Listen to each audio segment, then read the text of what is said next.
to politics now, and is Rigathi Gachagua no longer in speaking terms with his number 2 Cleophas Malala? The former DP has in recent days chosen to speak through Nyandarua Senator John Methu, apparently ignoring his second-in-command Cleophas Malala and even making changes to the brass of the DCP formation. So, is it the end for Malala and Gachagua, and what could have occasioned the fallout? David Muthoka reports. As far as the DCP is concerned, Malala has been a no-show.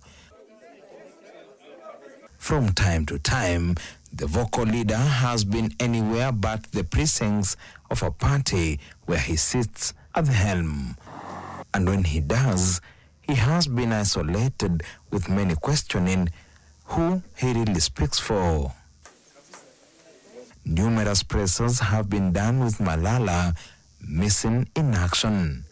Thus the question, where is he? People abuse us because that's now the new strategy that you have employed.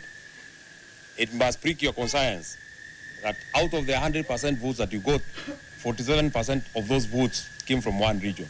Who may he have crossed paths with, and what is his eventual endgame? When Kenyans came out in the streets to demonstrate about high cost of fuel, mutilated payslips, dysfunctional SHA, failed education systems, it is not the Kikuyu versus the Kalenjin community.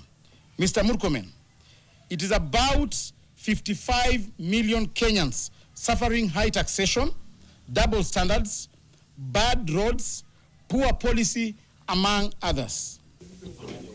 Whichever way, there have been concerns that the party is taking a regional turn. Further, what began as a national party is quickly and quietly morphing into a Mount Kenya entity. Teachers, civil servants, and all employees and Kenyans saying no to Mr. Ruto are doing so because of the personal pain they are going through, courtesy of Mr. Ruto and not the Kalenjin community.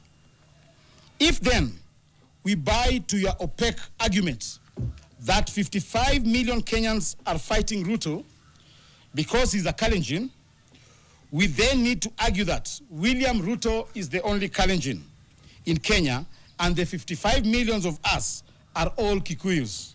Questions continue to abound over whether the party can mount a national challenge to Ruto's broad-based formation. We actually would want to leave it at that. I'm sure we'll also call you at a future date as we continue to give blow-by-blow accounts of what we want to do and what we are planning for the people of Kenya. I want to thank you very much. Asanteni sana. Malala has been unreachable for comment. However, without naming names, Gachagua had this to say when he appeared on Inoro TV within the week in his vernacular Kikuyu language, and I quote, "I had a strong ally from Western region who recently called me to tell me DCP has gone tribal and is only defending Mount Kenya interests. I scolded him and asked him whom he wanted to defend Mount Kenya people.